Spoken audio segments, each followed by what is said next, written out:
हर हर महादेव। श्री शिवाय नमस्तुभ्यम। दोस्तों, आज मैं आप सभी लोगों के लिए शिव जी और माता पार्वती की कथा लेकर आई हूँ। तो आप लोग इस कथा को ध्यान से श्रवण करिएगा। और आप लोगों से मेरी एक रिक्वेस्ट है कि आप लोग इस चैनल पर नए आए हैं तो अभी मेरे वीडियो को लाइक करके और मेरे चैनल को ज़रूर से सब्सक्राइब कर लीजिएगा ताकि मेरा वीडियो आप सभी तक आ सके। तो आइए कथा को शुरू करते हैं। पुराणों के अनुसार एक समय पृथ्वी पर लगातार 12 वर्षों तक भयंकर अकाल पड़ा। अकाल के समय न कहीं नभ पर बादल दिखाई दिए और न ही धरा पर कहीं हरियाली। सभी झीलें, तालाब, नदी, नाले सूख गए। समस्त सृष्टि में हाहाकार मच गया। प्राणी जल की बूंद बूंद के लिए तरस गए तथा भूख से निष्प्राण हो तड़पने लगे। इंद्र देवता को प्रसन्न करने के लिए लोग तरह तरह की प्रार्थना करते, अर्चना करते, मगर मेघ थे कि गायब ही हो गए।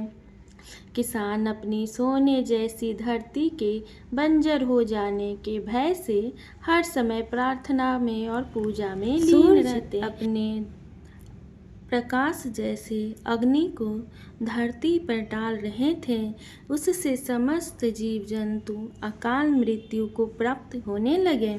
भयंकर गर्मी में एक किसान ने अचानक अपने खेतों में हल जोतना शुरू कर दिया। संयोगवश शिव जी पार्वती जी भ्रमण करते हुए वहां आ पहुँचे। कमजोर शरीर वाले उस किसान को बंजर धरती पर हल चलाते देख तथा पसीने से लथपथ हुए जब माता पार्वती ने उसे देखा तो उनका हृदय पसीज गया। वह सोचने लगी, यह किसान बिना जल के धरती पर हल क्यों चला रहा है? जब तक अकाल की स्थिति है, हल चलाने का कोई सवाल ही नहीं होता।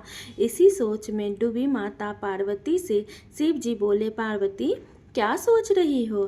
पार्वती जी बोली, देव, पिछले कई वर्षों से अकाल पड़ा हुआ है। बिना बारिश के इस बंजर धरती पर कुछ भी तो नहीं उगेगा। फिर इस किसान को क्या पड़ी है जो इस भयंकर गर्मी में धरती पर हल चला रहा है? इससे वह स्वयं भी परेशान हो रहा है तथा बेचारे भूखे प्यासे बैल भी परेशानी में है। क्या इस किसान को लगता है कि वर्षा होगी? शिव जी बोले, नहीं, इसे कोई पूर्वाभास नहीं है कि वर्षा होने वाली है। अकाल के 12 वर्ष का समय व्यतीत हो जाने से इसे इस बात का भी आभास है कि निकट भविष्य में वर्षा होने का कोई संकेत नहीं है। पार्वती जी ने शिव जी की बात काटते हुए कहा, फिर यह व्यक्ति मूर्खता क्यों कर रहा है? माता पार्वती की शंका का समाधान करते हुए शिव जी बोले, यह व्यक्ति मूर्ख नहीं है, इसे सब कुछ पता है। फिर भी यह हल इसलिए चला रहा है कि कहीं इस लंबे अकाल में निठल्ले बैठे रहने से वह हल चलाना ही ना भूल जाए। शिव जी का उत्तर पाकर माता पार्वती उस किसान के कष्टों के निवारण का उपाय ढूंढने लगी। माता जानती थीं कि भगवान शिव जब भी अपना वर्षादायी शंख बजाते हैं तो वर्षा होने लगती है। उन्होंने शिव जी से कहा, प्रभु, किसान यह सोचकर कि कहीं वह हल चलाना ही ना भूल जाए, कितना कष्ट उठाकर हल चला रहा है।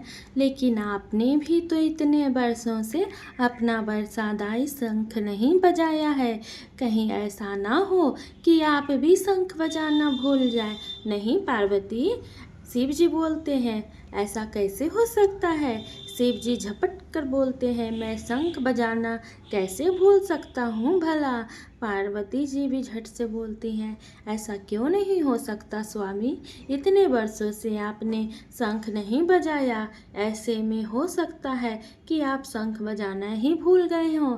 नहीं पार्वती, मुझे शंख बजाना आता है और अपना शंख बजाना ना तो मैं भूला हूँ और ना ही भूल सकता हूँ। शिव जी ने पार्वती जी की शंका निवारण के प्रयास में कहा, मगर पार्वती जी अपनी जगह पर अडिग थी। कहने लगी, प्रभु यदि ऐसा नहीं है तो एक बार बजाकर शंख क्यों नहीं देख लेते। पार्वती जी की बात सुनकर शिव जी को लगा कि वह संदेह में घिर गई हैं। पार्वती जी के संदेह निवारण करने के लिए उन्होंने तुरंत अपनी झोली से बरसादाई शंख निकाला और पूरे जोर से उसे बजाने लगे। बस फिर क्या था, शंखनाद होते ही समूचे आकाश में मेघ घिराए, काले रंग के घनघोर बादल आकाश में आ गए और बारिश न हो, ऐसा भला कैसे हो सकता है। शिव जी के शंख के आवाज से मेघ भी जोर जोर से बरस पड़े। देखते देखते मूसलाधार बारिश होने लगी। समूची धरती जलमग्न हो उठी। इतनी बारिश हुई कि सारी धरती की प्यास बुझ गई। किसान खुशी से नाचने लगे। मानव ही क्या, पशु पक्षी भी शिव जी की इस कृपा से धन्य हो उठे।